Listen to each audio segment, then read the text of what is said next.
کوئی مرد کسی عورت کے ساتھ تنہائی میں نہ بیٹھے، یعنی کوئی غیر مرد کے ساتھ کوئی عورت تنہائی میں نہ بیٹھے،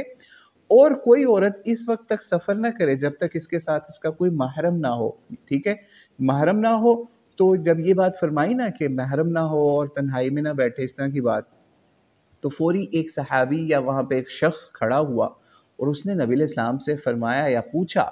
کہ یا رسول اللہ صلی اللہ علیہ وسلم، میں نے تو اپنا نام فلاں غزوے کے اندر یا فلاں جہاد کے اندر یا لڑائی کے اندر لکھوایا ہوا کہ میں نے وہاں جانا ہے، لیکن میری جو خاتون ہے وہ تو حج پہ جانے کا ارادہ رکھتی ہے، وہ ان میں نام لکھوا رہی ہے، تو آپ بتائیں میں کیا کروں؟ سوچئے حج کا سفر ہے، اللہ کے لیے خالص حج کا سفر ہے، ٹھیک ہے؟ اور غالباً یہ واقعہ مکے یا مدینے کے اندر لیٹ سے ہوا ہو، تو مدینے سے تو مکے کا سفر بھی ایک دن کا مشکل سے بنتا ہے، اور حج کے 3-4 ایام اور 6 ایام اس کے اندر وہ آرام سے حج بھی کر کے آ سکتی، لیکن نبی علیہ السلام نے اس کو اس وقت کہا کہ تم اس کے ساتھ جا کے حج کرو، تم اس کے ساتھ جاؤ، اور کما قال علیہ السلام، جس سے یہ ہمیں پتہ چل گیا اس روایت سے بھی، ٹھیک ہے، کہ اگر حج جیسے سفر کے لیے نبی علیہ السلام کسی کو جہاد سے اس کا نام کٹوا کے تو اس کو سفر کے لیے اس عورت کے ساتھ بھیج رہے ہیں جو کہ اس کی بیوی ہے، ٹھیک ہے، جبکہ یہ احتیاط نبی علیہ السلام نے اس لیول کی احتیاط ہے، صحابہ کا دور ہے، ٹھیک ہے، اور مسلمانوں کو اس وقت غلبہ بھی حاصل ہو رہا ہے، ٹھیک ہے، یعنی ایسا لیول ہے کہ مسلمانوں کی اسلام کی حکومت ہے، لیکن آج ہم اس لیول پہ گرے مسلمان کہ وہ مسلمان ملکوں سے کافروں کے ہاتھ اپنی بچی بھیجیں گے، اور وہاں پہ ان کے لیے وہ مشکلات کا سامنا کرنا پڑ رہا ہے کہ ہم وہ آپ کو بیان بھی نہیں کر سکتے۔ جب یہاں سے لڑکیاں وہاں جاتی ہیں ان کی اکوموڈیشن کا مسئلہ ہوتا ہے، کوئی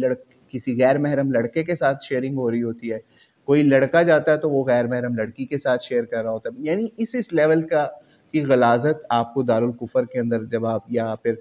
کافروں کے ملکوں کے اندر جا کے تعلیم کے نام پہ آپ جب بے حیائی کا طوفان فیس کرتے ہیں تو آپ کو پیسہ بچانے کے لیے یا ان چیزوں کی طرف بھی جانا پڑتا ہے۔ اور سوشلی بھی جب ہم اس کو دیکھیں تو یہاں پاکستان کے اندر کسی اچھے گھر کی لڑکی کو کبھی آپ نہیں دیکھیں گے جو کہ پیٹرول پمپ کے اوپر یا گیس اسٹیشن کے اوپر جاب کر رہی ہو یا جنرل سٹور کی زینت بنی ہو، کسی اچھے گھرانے کی یا کھاتے پیتے گھرانے کی بات کریں، لیکن جب کافروں کے ملک کی بات آ جائے تو وہی لوگ جو اپنی بچیوں کو گاڑیوں پہ، موٹر سائیکلوں پہ یا اپنے بھائیوں کی یا پھر اپنے باپ کی حفاظت کے اندر کالج یونیورسٹی تک پہنچا کے آتے ہیں، وہی ماں باپ کی وہی بڑی اولادیں وہاں پہ جنرل سٹوروں کی اور پیکنگ مشینوں کی اور اس کے علاوہ لو لیول جابز کی یا پھر سمجھ لیجئے کاؤنٹرز کی زینت بنتی ہیں کافروں کے ملکوں کے اندر جا کے۔ تو اللہ تعالیٰ سے دعا ہے اللہ تعالیٰ ہمارے لوگوں کو صحیح طریقے سے مسلمان بنائے، وہ قرآن و سنت سے فہم حاصل کریں اور پھر سوچیں کہ کس طریقے سے اپنی اولاد کو تعلیم دینی ہے، خاص طور پہ اپنی لڑکیوں کو، بجائے اس کے کہ وہ کافروں کے ملکوں کے اندر اس طرح سے بغیر محرموں کے اپنی بچیوں کو بھیج کے وہاں پہ ان کی عزت اور رسوائی کا باعث بنے۔ اور آخر میں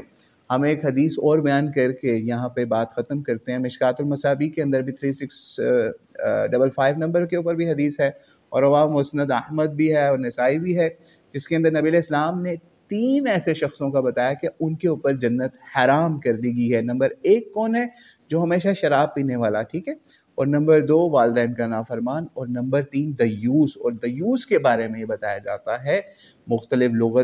لغت میں بھی، ڈکشنریز میں بھی، اور ہمیں دیگر اقوال سے بھی، کہ وہ شخص ہوتا ہے دیوس، ٹھیک ہے، جو کہ اس چیز کو غیرت نہ آئے، ٹھیک ہے۔ اب آپ خود سوچیں، یعنی غیرت نہ آئے برائی اور اس طرح کی بے حیائی کے اوپر غیرت نہ آئے، ٹھیک ہے، تو اب آپ خود سوچیں کہ کیا وہ والدین یا وہ ماں باپ یا وہ بہن بھائی وہ غیرت مند ہیں جو کہ اپنی ہی بچیوں کو کافروں کے ملکوں میں اس طریقے سے چند ٹکوں کے لیے یا چند سمجھ لیجئے سو کالڈ ماڈرن ایجوکیشن کے لیے یا ہائر ایجوکیشن کے لیے بھیج کے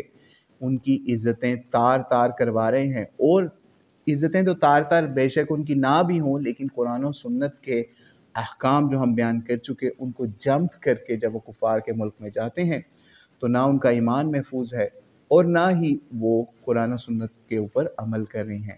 تو خدا را نبی علیہ السلام کی سنت کے اوپر آئیں اور نبی علیہ السلام کی جو ازواج ہیں ان کو فالو کریں۔ عائشہ، فاطمہ، یہ نبی علیہ السلام کی بیٹی فاطمہ یا نبی علیہ السلام کی بیوی عائشہ یا حضرت خدیجہ ٹھیک ہے، ان کے اسوے کے اوپر آئیں تاکہ آپ کو پتہ چلے کہ نبی علیہ السلام نے اسلام کے حوالے سے عورتوں کے کیا احکام بیان کیے۔ تو اللہ کریم سے دعا ہے اللہ کریم ہماری عزتوں کی حفاظت فرمائے۔